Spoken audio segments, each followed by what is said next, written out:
주일 예배에 오신 여러분 주님의 이름으로 환영합니다. 오늘 말씀의 제목은 부활의 몸으로 사는 자라는 제목으로 말씀을 선포하겠습니다. 인류는 이 죽음의 문제와 싸우고 있습니다. 노화의 비밀을 밝히려고 하는 과학자들이 열심히 연구를 하고 있습니다. 젊게 사는 비결, 이것이 우리의 모두의 관심이 아닐까 생각해 봅니다. 왜 사람은 실제 나이보다 더 어려 보이는 사람이 있고 어떤 사람들은 나이에 비해서 더 늙게 보이는 사람이 있을까? 어머니 뱃속에서 잉태된 날로부터 노화에 대한 운명이 유전되고 있다라는 것을 믿고 있는 것인가? 아니면 그 노화를 막을 방법은 없는 것인가? 자, 이제 노화에 대한 그런 속설들을 믿을 필요가 없다라고 이야기하는 분이 계세요. 노화의 비밀의 저자 조셉 창이라는 박사는 연구를 통해서 인간의 유전자를 바꿀 수 있다라고 이렇게 말을 합니다. 그런 새로운 과학적 통찰력으로 당신을 당신의 나이보다 훨씬 더 젊게 보일 뿐만이 아니라 실제로 젊게 살 수 있도록 도와줄 것이다 라고 이렇게 이야기를 해요. 자, 이 박사는 노화의 과정을 해독하기 위해서 유전자 발현이라고 하는 과학을 활용을 했습니다. 노화와 관련된 유전자를 표적으로 삼고 연구해서 그 유전자를 젊은 상태로 되돌리는 방법을 찾아냈다라고 이야기를 합니다. 자, 이렇게 해서 우리가 늙어가는 모습을 더 이상 바라보지 않아도 되게끔 만들었다. 자, 이런 소식을 듣고 좋아하시는 분들이 있는 것 같습니다. 아무튼 모든 사람들은요 죽습니다. 언젠간 시간이 되면 죽는다는 사실을 알고 있습니다. 그래서 많은 사람들은 죽음을 맞이할 때 더 우아하게, 더 품위 있게, 그다음에 고통 없이 세상을 떠나기를 원합니다. 병에 시달리지 아니하고 온전한 정신이 있을 때 이 세상을 떠나기를, 죽음을 맞기를 원하고 있는 것이죠. 사람들은 죽음을 두려워하는 것만큼 노화에 대한 두려움도 갖고 있습니다. 이 창 박사는 당신이 마지막 숨을 쉴 때까지 젊게 살 수 있도록 도와줄 수 있다라고 이렇게 말을 하고 제시를 하고 있습니다. 그 저자는 유전자 과학을 이용해서 인간의 노화에 대해서 그 비밀을 밝히고 해결책을 제시합니다. 이 책에서 수명이 얼마나 길어지느냐 그걸 다루는 것이 아니라 좀 우리가 연장된 그 수명을 건강하게 어떻게 하면 살아갈 수 있는가에 초점을 맞추고 있습니다. 그래서 그의 목적은 영원히 사는 것이 아니라 건강하게 살다 죽자라는 그런 것입니다. 그래서 젊었을 때 건강을 지키지는 못했지만 이제부터라도 희망을 가져라, 이런 말을 연구 논문을 발표를 한 분이십니다. 자, 이런 분이 있는가 하면 또 어떤 이들은요 장수하기 위해서 인간의 낡은 장기를 바꾸어서 새로운 장기로 바꾸면 그 목숨을 20년, 30년 더 늘릴 수 있다라고 이렇게 말을 하고 있습니다. 어쨌든 여러 가지 방법을 통해서 연구를 하고 적용을 하지만 궁극적으로 인간은 죽음의 문제를 해결하지 못하는 것입니다. 그런데 성경은 우리들에게 몸이 다시 산다, 부활한다, 이렇게 말하고 있어요. 지난 주일에 예수님의 몸의 부활에 대해서 말씀을 드렸고 이어서 성도의 몸의 부활을 말씀드리고자 합니다. 많은 사람들이 성경에서 말하고 있는 몸의 부활을 영혼 불멸설이나 지금의 육체로 다시 살아나는 소생이나 환생 같은 그러한 육신의 부활로 오해를 하고 있습니다. 이런 사상은 성경의 가르침과는 아주 거리가 먼 것이죠. 성경이 가르치는 몸의 부활은 믿는 사람 속에 내주하는 성령 하나님을 통해 우리를 죽은 자 가운데서 다시 살아나게 하시는 거예요. 이에 대한 말씀을 보면 로마서 8장 11절의 말씀을 보면 이렇게 말씀하고 있습니다. 예수를 죽은 자 가운데 살리신 이의 영이 너희 안에 거하시면 그리스도 예수를 죽은 자 가운데서 살리신 이가 너희 안에 거하시는 그 영으로 말미암아 너희 죽을 몸도 살리시리라, 이렇게 말씀을 하고 있습니다. 고린도 교회는 말씀드린 것처럼 당시 헬라 철학의 영향이 아주 강하게 있던 교회였습니다. 그래서 영과 육을 분리하고 영의 부활에 대해서는 이해를 하지만 육신은 고상하지 않기 때문에 예수님의 몸의 부활도 받아들이기가 어려워했던 자들이 있는 그러한 상황이었습니다. 그런 몸의 부활을 믿지 않는 자들이 고린도 교회에 있어서 바울 사도가 여러 가지 예를 들어서 부활을 증거하고 있습니다. 죽은 자의 부활이 없다면 그리스도께서 다시 살아나지 못했을 것이고 사도들이 전한 그 모든 것이 헛된 것이고 믿음도 헛된 것이며 여전히 죄 가운데 사는 것이다 라고 이렇게 말을 하고 있습니다. 그리고 19절에 보니까 만일 그리스도 안에서 우리가 바라는 것이 다만 이 세상 삶뿐이라면 모든 사람 가운데 우리가 더욱 불쌍한 자다라고 이렇게 말씀하고 있어요. 이 세상 삶뿐이라면 예수 믿는 자가 이 세상에서 가장 불행한 자들이래요. 이 세상의 삶이 전부라면 지금 여기에 와 있는 사람들은 이 세상에서 가장 불쌍한 사람들이래요. 왜 불쌍한 자가 됩니까? 그것은 세상의 힘과 영광이 아니기 때문이라는 거예요. 이 세상의 영광은요, 쇠하여지고 더러워지고 그리고 썩어질 것이다 라고 성경에서 말씀하고 있어요.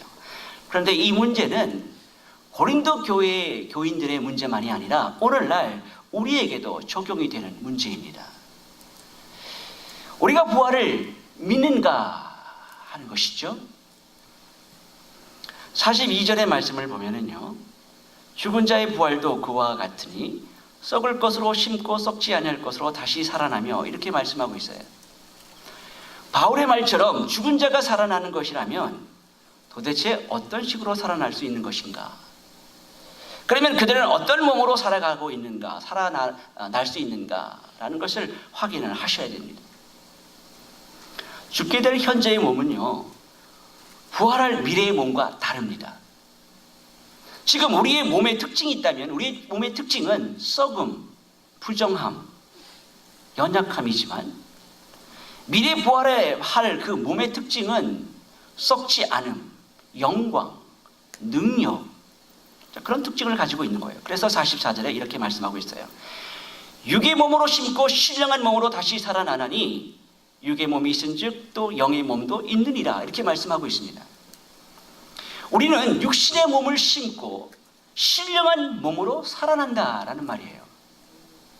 현재 육의 몸이 있다면 미래에 신령한 몸도 당연히 존재한다라고 하는 것을 우리에게 말씀하고 있는 거예요.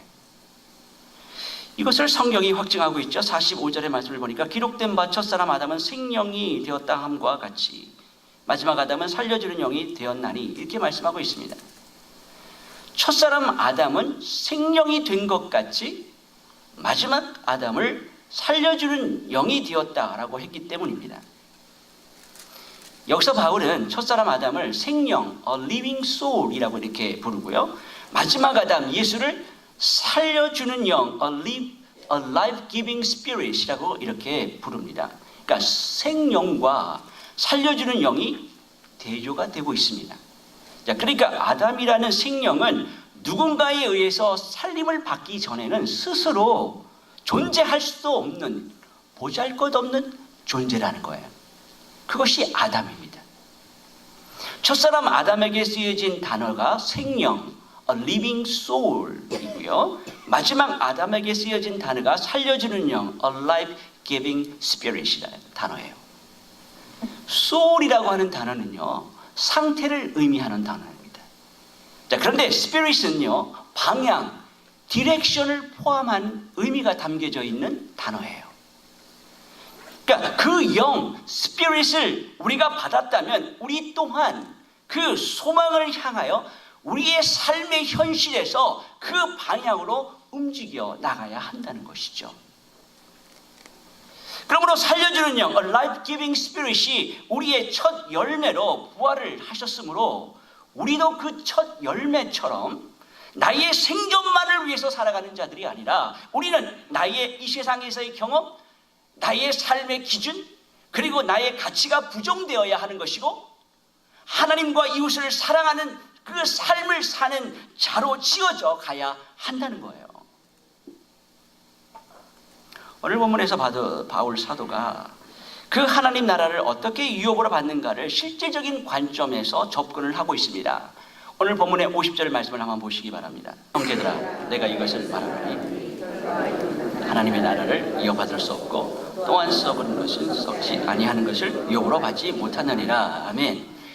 혈과 육 그리고 썩는 것, 이것이 우리의 실상이에요. 약속된 하나님의 나라는 육신의 몸, 혈과 육으로는 하나님의 나라를 받지 못한다라고 말씀하고 있습니다. 혈과 육이라고 하는 것은 인간 존재를 말하고 있는 거예요. 자, 죄로 인하여 사망 아래 있는 인간은 스스로의 능력으로 하나님 나라를 유업으로 받을 수가 없다라고 하는 것이 전제가 되는 거예요. 육신의 몸은 썩는 것이므로 이미 죽어서 썩어버린 몸으로는 썩지 않는 영원한 천국 하나님의 나라를 유업으로 받을 수가 없습니다. 쉽게 말씀드리면 현재 육신의 몸은 하나님 나라에 적합하지 않다는 거예요. 하나님 나라에 들어가려면 우리의 몸이 다른 신령한 것으로 변화되어야 한다는 거예요. 현재의 몸과 부활의 몸이 다르기에 현재의 혈과 육은 미래의 하나님 나라를 유업으로 받을 수가 없습니다. 그러나 놀라운 비밀이 선포가 되고 있습니다. 51절의 말씀을 보니까 보라, 내가 너희에게 비밀을 말하노니 우리가 다 잠잘 것이 아니요 마지막 나팔에 순식간에 호련히 다 변화되리니, 이렇게 말씀하고 있어요. 갑자기 바울이 주님의 강림, 재림을 지금 언급하고 있습니다. 이 비밀은 이미 하늘에서 결정되어서 장차 이 땅에서 실현될 하나님의 구원 계획입니다.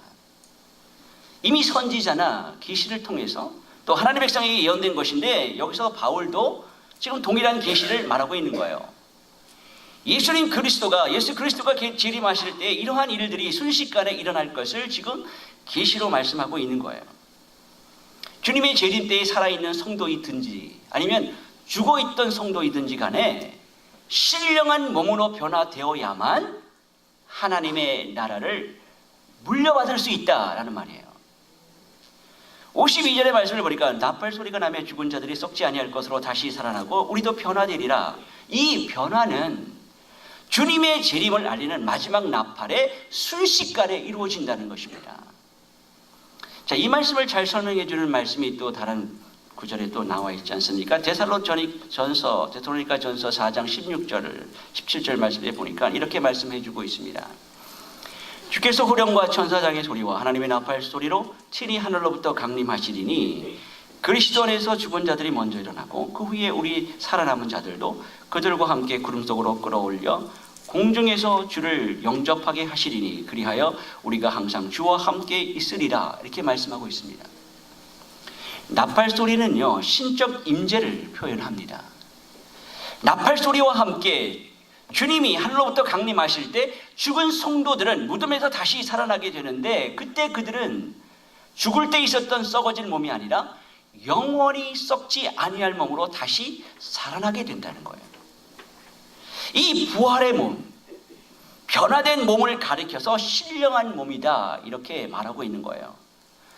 그런데 살아있는 자들은 죽은 자들의 부활을 볼 것이다, 이렇게 말씀하고 있죠. 또한 그때 죽지 아니하고 살아있는 자들의 몸도 변화되어서 썩지 아니하는 상태가 될 것이라고 말씀하고 있습니다.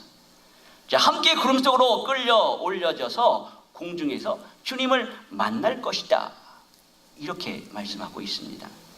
다시 말해서 그 이후에 두 무리가 주님 안에서 죽었던 성도 또 살아있는 성도들이 그리스도와 함께 영원히 거할 것이다 라고 말씀하고 있는 거예요.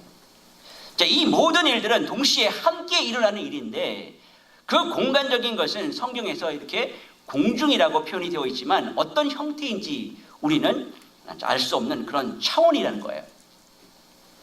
이 신령한 몸으로 부활하거나 변화되는 것을 옷을 입는 것으로 이렇게 비유해서 표현하는 것이 바로 53절의 말씀입니다. 이 썩을 것이 반드시 썩지 않을 것을 입고 이 죽을 것이 죽지 아니함을 입으리로다, 이렇게 말씀하고 있습니다. 하나님의 나라를 유업으로 받으려면요, 썩을 것이 미래에 썩지 않을 것을 입어야 하고 죽을 것이 죽지 아니할 것을 입어야 하기 때문이라는 거예요. 우리의 몸은요, 혈과 육을 입은 것이기에 썩을 것이다, 이렇게 표현하고 있습니다. 그래서 하나님께서 우리의 몸은 썩을 것이기 때문에 썩지 아니하는 것. 다시 말해서 영화로운 몸으로 변화되어야 하나님의 나라에 들어갈 수 있다라고 이렇게 말씀을 하고 있어요. 자, 그렇다면 사도 바울은 옷을 바꾸어 입어도 사람은 그대로인 것처럼 썩고 죽을 몸이 썩지 않고 죽지 않을 몸으로 변화되어도 우리의 자아는 동일한 것임을 암시하고 있어요. 자, 그때는 어떤 상태가 되는 것인가요? 54절의 말씀을 보면은요, 이 썩을 것이 썩지 아니함을 입고 이 죽을 것이 죽지 아니함을 입을 때에는 사망을 삼키고 이기리라고 기록된 말씀이 이루어지리라. 사망아, 너의 승리가 어디 있느냐? 사망아, 내가 쏘는 것이 어디 있느냐? 이렇게 말씀하고 있어요. 지금 바울은 사망이 이 세상을 정복했던 것을 빗대어서 이제는 사망이 없는 세상을 말하고 있는 것입니다. 그러니까 사망에 대한 완전한 승리가 이 땅에서 선포되고 실현이 되는 거예요. 예수님의 부활로 우리는 영생을 얻었지만 이제 더 이상 이 세상에서의 사망이 어떠한 영향력을 행할 수 없게 되었다라는 거예요. 그때는 성도들이 더 이상 죽지 않게 되는 것이죠. 사망이 힘을 잃어버렸으니까요. 사망이 그때는 독침을 잃어버린 벌처럼 믿는 자들을 해할 수 없다라고 말씀하고 있는 거예요. 이제 모든 육체를 정복했던 사망은 정복을 당하게 될 것입니다. 더 이상 그것은 어떤 영향력을 행사할 수 없다는 그런 말이죠. 54절에 사망을 삼키고 라고 하는 그 말씀은 이사야서 25장 8절의 말씀을 인용한 말씀인데요. 그 8절 말씀을 제가 한번 읽어보면은 사망을 영원히 멸하실 것이라. 주 여호와께서 모든 얼굴에서 눈물을 씻기시며 자기 백성의 수치를 온 천하에 제하시리라. 여호와께서 이같이 말씀하셨느니라. 이제 사망 자체가 사망을 당한 거예요. 참으로 놀라운 말씀이 실현되는 것이죠. 또한 55절의 말씀은요, 호세아서 13장의 말씀을 인용하는 것인데 그 14절의 말씀을 보면은 내가 그들을 수월의 권세에서 속량하며 사망에서 구속하리니 사망아 내 재앙이 어디 있느냐, 수월아 내 멸망이 어디 있느냐, 뉘우침이 내 눈앞에서 숨으리라. 이렇게 말씀하고 있습니다. 바울 사도가 그날에는 이 말씀들의 성취보다 더 온전하게 이루어질 것이라고 말하고 있는 거예요. 56절에 사망에서 오는 것은 죄요 죄의 권능은 율법이다 라고 이렇게 말씀하고 있습니다. 죄는 사망의 독침이 되어서 사람을 쏜다고 그래요. 사망이 죽이는 권세가 죄로 말미암았다라고 하는 것을 묘사하고 있는 것이죠. 그러므로 만일 죄가 존재하지 않는다면 사망은 인간에게 그 어떠한 영향력도 행할 수 없음을 바울이 지금 말하고 있는 거예요. 죄의 싹은 사망이기 때문에 그런 거예요. 죄가 죄됨을 아는 것은 율법으로 말미암아 알 수가 있습니다. 율법이 없다면 범죄함도 없습니다. 다시 말해서 율법은 우리에게 죄책을 제거해 주는 것이 아니라 오히려 인간의 본성의 부패함을 고발하기 때문에 죄를 지을 수밖에 없는 존재임을 알게 해준다는 거예요. 죄의 권능은 율법이라고 말하죠. 정죄하고 죽이는 것으로서의 죄의 권능은 결국 우리가 예수 그리스도와의 연합이 살기름을 깨닫게 해주는 것이라는 거예요. 왜냐하면 그리스도께서 율법을 완성하셨고 그리스도께서 율법으로부터 우리를 해방하셨기 때문이라는 것이죠. 오직 그리스도 예수와의 연합을 통해서 예수 그리스도의 부활로 말미암아 우리를 불멸의 생명, 그 영생으로서의 그 삶을 보장하고 있는 거예요. 57절은 이렇게 말씀하고 있습니다. 우리 주 예수 그리스도로 말미암아 우리에게 승리를 주시는 하나님께 감사하노니 그리스도께서 자신의 죽으심을 통하여 우리를 죄의 정죄감으로부터 또한 죄의 권세로부터 완전하게 해방을 시켜주셨습니다. 건져주셨습니다. 구원하셨습니다. 자, 이것은 사망의 권세에 잡은 그 마귀를 멸하신 것이죠. 우리가 죄와 율법 그리고 사망에 대하여 승리를 거둘 수 있었던 것은 모두 우리 주 예수 그리스도의 죽으심과 부활을 통해서 얻어진 해방이라는 거예요. 사랑하는 성도 여러분, 이 놀라운 비밀을 아는 사람이 성도입니다. 죽음이 더 이상 성도의 삶에 영향을 줄 수 없는 그 비밀을 아는 자가 성도예요.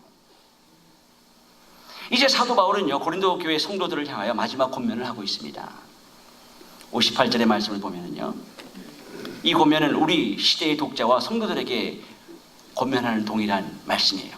58절을 제가 읽어보겠습니다. 그러므로 내 사랑하는 형제들아, 견실하여 흔들리지 말고 항상 주의 일에 더욱 힘쓰는 자들이 되라. 이는 너희 수고가 주 안에서 헛되지 않은 줄 알미라. 이제 부활에 대한 강론을 마치고 사도 바울은 부활이 확실하기 때문에 어리석은 가르침에 흔들리지 말라고 이렇게 권면하고 있습니다.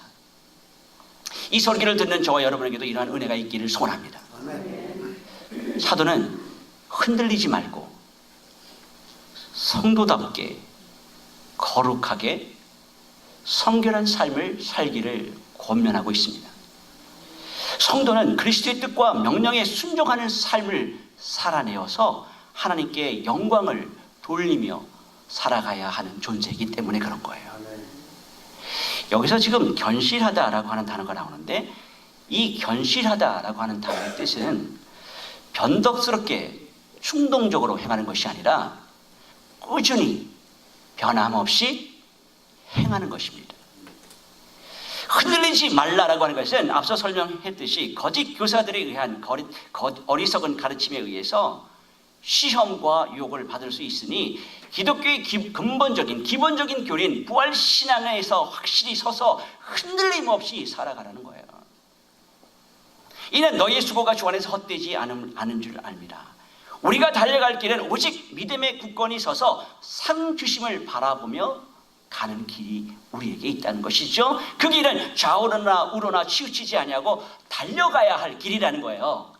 천천히 걸어가는 길이 아니라 달려가야 할 길이라는 거예요. 부활의 소망이 있는 자는 이 세상의 일에 마음을 빼앗기지 아니하고 자신에게 주어진 길을 향해서 달려가는 자들입니다. 왜냐하면 더 좋은 그것이 소망이 있기 때문이다 라고 히브리서에서 말씀하고 있죠. 성도 여러분, 기억하시기 바랍니다. 하나님의 백성은 예수님의 은혜로 예수 그리스도의 십자가를 믿는 믿음이 이 세상 속에서 첫째 부활의 삶을 살게 하고요, 그러한 첫째 부활의 삶을 사는 그들은 반드시 둘째 부활로 들어가게 되어 있습니다.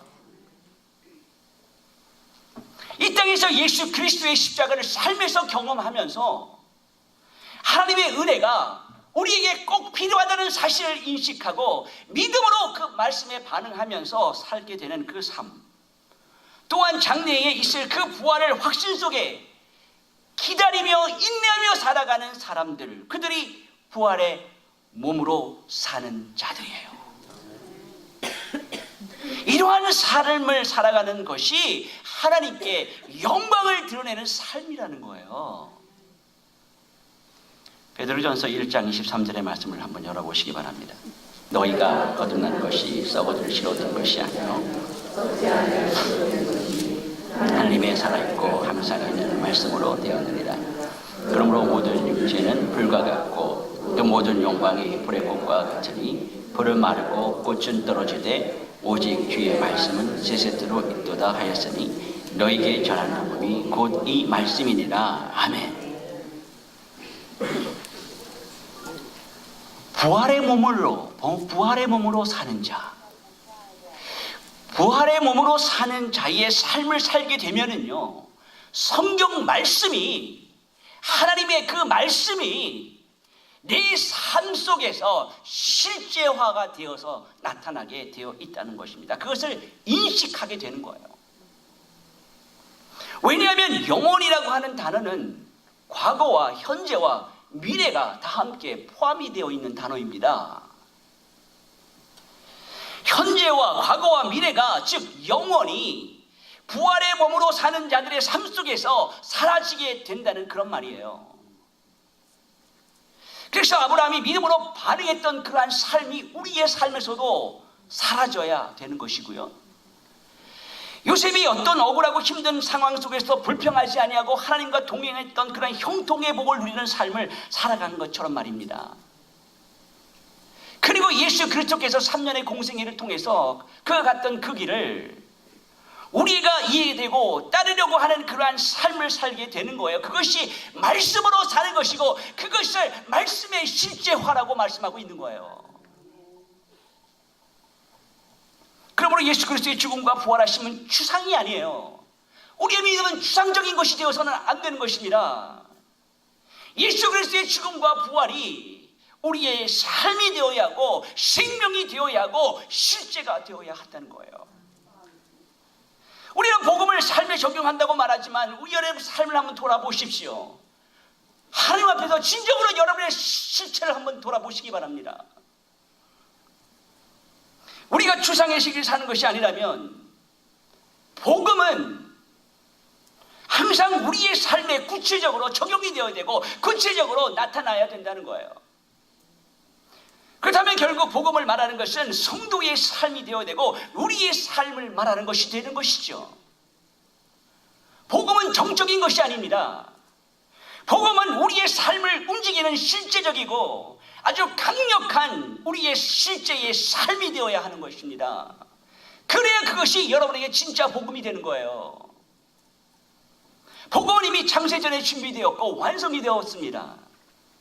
그래서 우리는 이 시간 속에서 과거와 현재와 그 미래를 직접 경험하게 되는 거예요.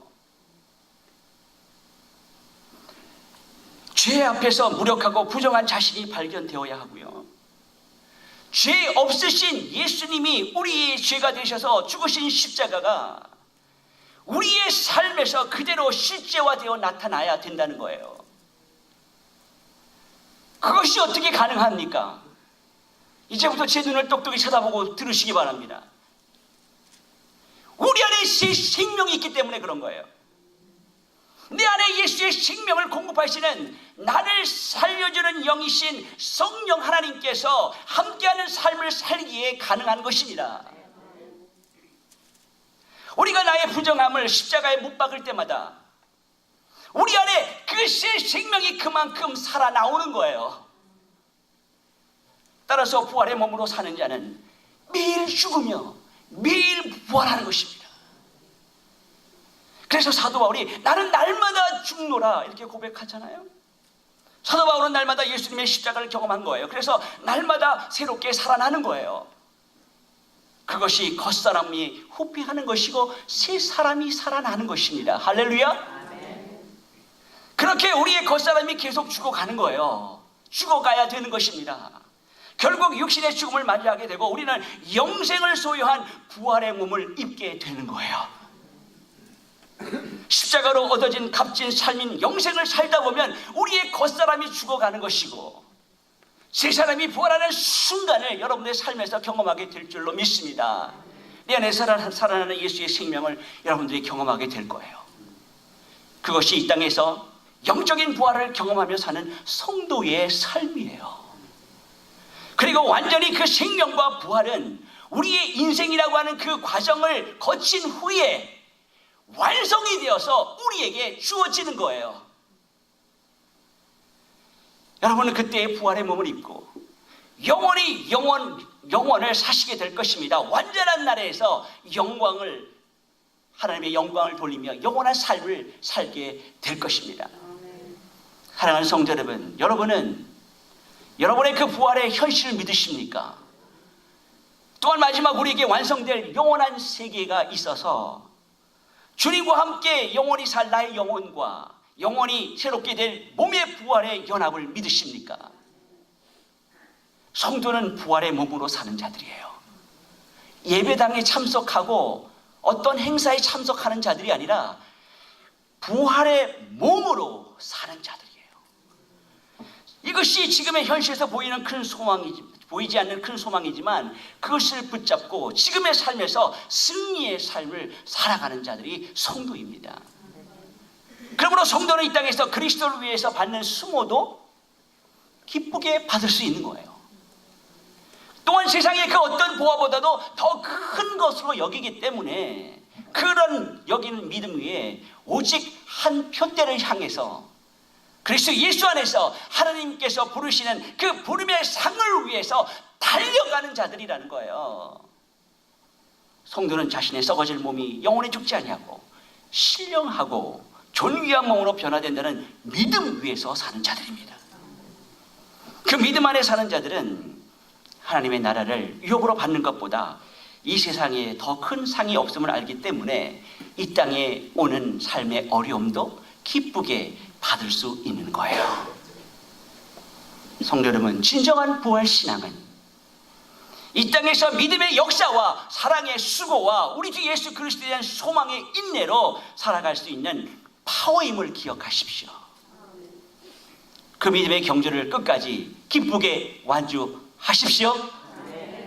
우리는 지금 이 시간 속에서 믿음으로 영혼을 살고 우리의 몸의 부활을 이 땅에서도 경험하며 놀라운 그리스도의 비밀을 전하는 저와 여러분들이 되시기를 예수 그리스도 이름으로 간절히 축원합니다.